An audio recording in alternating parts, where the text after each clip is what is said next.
12세기 초 교황청은 비공식 명령을 발행했습니다.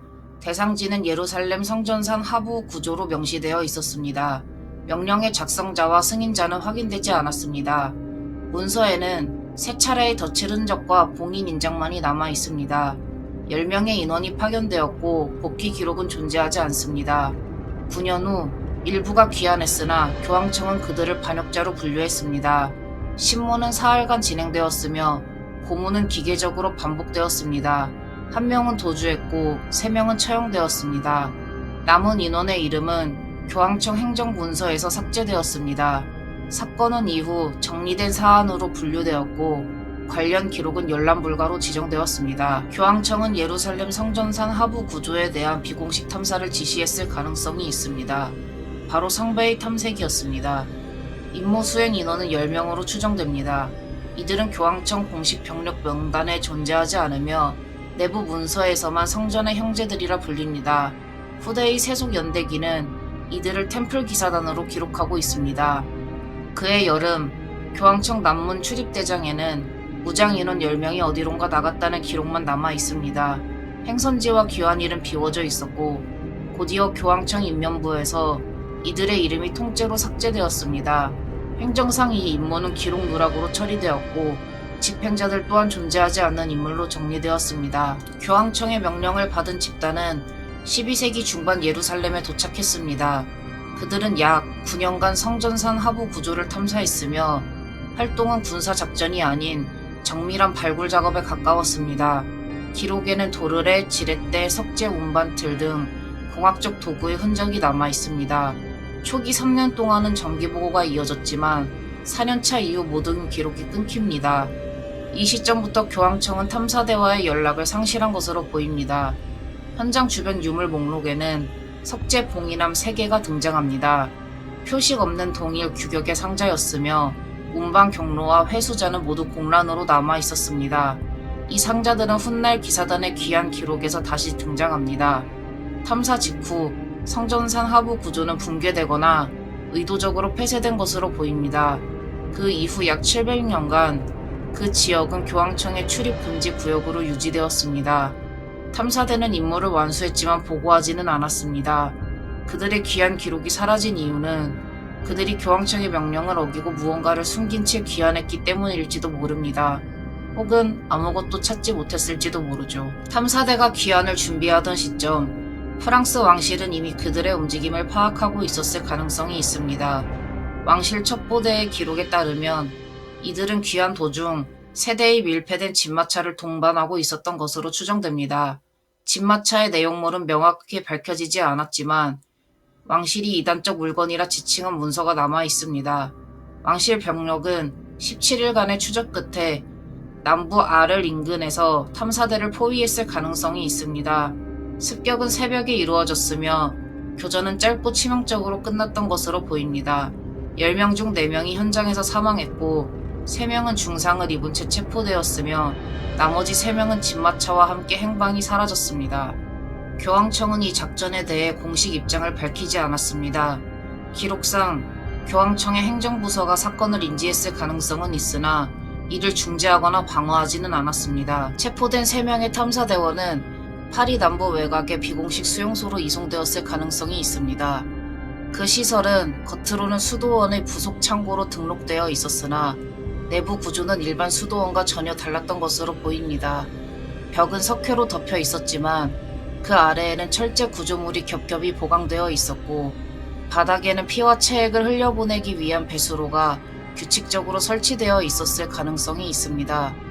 신문은 기계적 신문이라 불리는 절차로 진행되었을 가능성이 높습니다. 팔과 다리가 도르래에 묶여 천장 방향으로 끌려 올려졌고 관절은 회전축의 힘에 의해 천천히 벌어졌을 것으로 추정됩니다. 근육과 인대가 늘어날 때마다 신체는 마치 천천히 분리되듯 변형되었을 가능성이 있습니다. 이 과정은 일정한 간격으로 반복되었으며 대상자의 의식이 소실되면 다시 되돌려 고문을 제기했을 가능성이 있습니다. 피부는 가열된 금속봉에 접촉되어 그을렸을 가능성이 있으며 그 냄새는 밀폐된 공간 안에 오래 남았을 것으로 보입니다. 고통이 극한에 이르자 일부 대상자는 쇼크로 의식을 잃었고 첫 사망자는 신문 시작 후 48시간이 지나 발생했을 가능성이 있습니다. 냉각형 구속장치가 사용되었으며 신체의 급격한 체온 저하로 인해 호흡이 정지되었을 것으로 예상됩니다. 남은 두 사람은 다음날 추가 신문을 받았던 것으로 보입니다. 그들의 발목과 팔목은 이미 탈구되어 있었고 근육의 반응이 사라진 상태에서 구속이 계속되었습니다. 신문은 새벽까지 이어졌고 그날 밤 두 사람 모두 사망했을 가능성이 높습니다. 시신은 공식적인 매장 기록에 포함되지 않았습니다. 왕실 재무장부에는 단 한 줄의 문구만이 존재합니다. 이송후 폐기. 이는 비공식 처형을 뜻하는 행정용어로 유해의 처리 과정 자체가 삭제되었음을 의미합니다. 해당 수용소는 사건 이후 즉시 폐쇄되었으며 다음 해 항실 보고서에는 건물의 위치가 관리 대상지 아님으로 분류되어 있습니다. 이로 보아 왕실은 물리적 증거의 보존을 의도적으로 차단했을 가능성이 있습니다. 이 시점에서 왕실은 상자를 확보했지만 그 내부는 비어 있었던 것으로 확인됩니다. 봉인은 완전했으며 내용물은 존재하지 않았습니다. 결국 이 작전은 왕실 내부에서도 실패로 평가되었을 가능성이 있습니다. 왕실의 작전 직후 세 번째 진마차를 몰고 탈출한 인원이 존재했을 가능성이 있습니다. 그들은 사전에 준비된 경로를 따라 이동했지만 보급은 이루어지지 못했습니다. 마차는 중간중간 멈춰섰고 길 위에는 말의 흔적과 함께 피가 떨어져 있었습니다.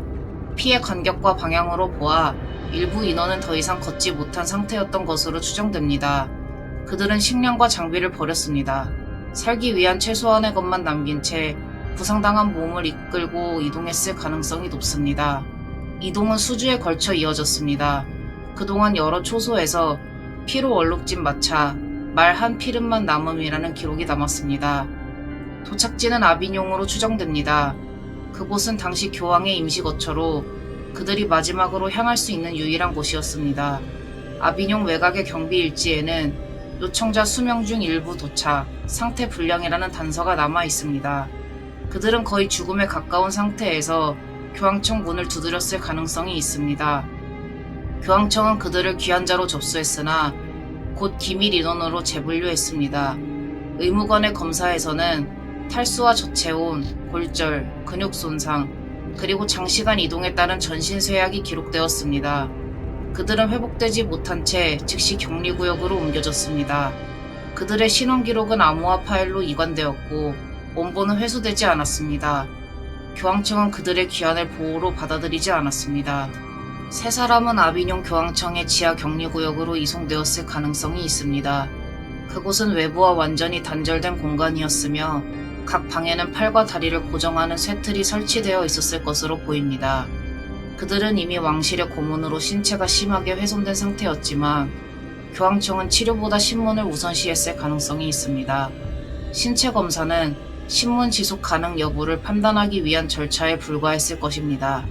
팔과 다리는 다시 쇠사슬에 묶였습니다. 신문은 하루 3차례 걸쳐 이루어졌습니다. 첫 번째는 물의 존재와 상자의 현방에 대한 질문으로 시작되었을 가능성이 높습니다. 대답은 없었고 고문은 강화되었습니다. 쇠틀의 각도가 점점 좁혀지며 근육이 경직되고 혈류가 끊겼을 가능성이 있습니다. 그 결과 한 사람은 의식을 잃고 다시 깨어나지 못했을 것으로 예상됩니다. 남은 두 사람은 다음 날까지 구속된 채로 버텼습니다. 물은 제공되지 않았고 신체는 점점 식어갔습니다. 두 번째 신문에서는 손목이 탈구되었고 발목에 살점이 뜯겨나갔을 가능성이 있습니다. 그날 밤 또 한 명이 사망에 이르렀을 것입니다. 마지막 한 사람은 사흘째 되는 날까지 신문을 견뎠을 가능성이 있습니다. 몸은 이미 의자형 고정틀에 묶여 있었고 허리와 다리는 움직일 수 없었습니다. 신문은 정오까지 이어졌으며 그는 결국 조용히 숨을 거두었을 것입니다. 세 사람의 시신은 외부로 반출되지 않았습니다. 매장 기록 또한 존재하지 않습니다. 대신 교황청 내부 보고서에는 지하 구역 청소 완료, 재정비 후 봉인이라는 행정 문장이 기재되어 있습니다. 이로 보아 시신은 그 자리에서 처리되었을 가능성이 있습니다. 그들의 죽음은 보고되지 않았고 이름은 명부에서 지워졌습니다. 교황청은 사건을 종결하며 그들을 신의 뜻을 거스른 자로 규정했지만 실상은 진실을 보고한 자들을 신의 이름으로 처형한 것에 불과했습니다. 그들은 신을 모독하지 않았습니다. 오히려 권력이 신을 이용해 인간을 삭제한 최초의 사례가 되었을 가능성이 있습니다. 교황청은 이번 사건을 단순한 탐사 실패가 아니라 자신들의 신앙과 권력이 동시에 흔들린 결과로 인식했을 가능성이 있습니다. 당시 교황청은 프랑스 왕실과 주도권 다툼을 벌이고 있었고, 왕실은 교황청의 영향력을 약화시키려 했을 가능성이 높습니다. 이때 교황청은 신의 존재를 눈에 보이는 형태로 입증한다면 왕실보다 우위에 설 수 있다고 판단했을 가능성이 있습니다. 그 결과 내려진 명령이 바로 성배 탐사였습니다. 하지만 성배의 소문은 곧 왕실에도 전해졌을 가능성이 있습니다. 왕실은 신의 증거를 먼저 확보하면 교황청의 권위를 무너뜨릴 수 있다고 생각했을 것입니다. 그들은 교황청보다 먼저 그 물건을 차지하기 위해 움직였고, 그 과정에서 탐사대를 공격했습니다. 왕실의 개입은 교황청의 불신과 맞물리며 결국 모든 비극의 출발점이 되었을 가능성이 있습니다. 탐사대가 찾은 것은 아무것도 없었을 것입니다. 그러나 교황청은 이를 실패로 인정하지 않았습니다. 그들은 기사단이 성배를 숨겼다고 판단했거나 자신들의 신앙이 증거에 의존했다는 사실을 감추기 위해 사건을 봉인했을 가능성이 있습니다.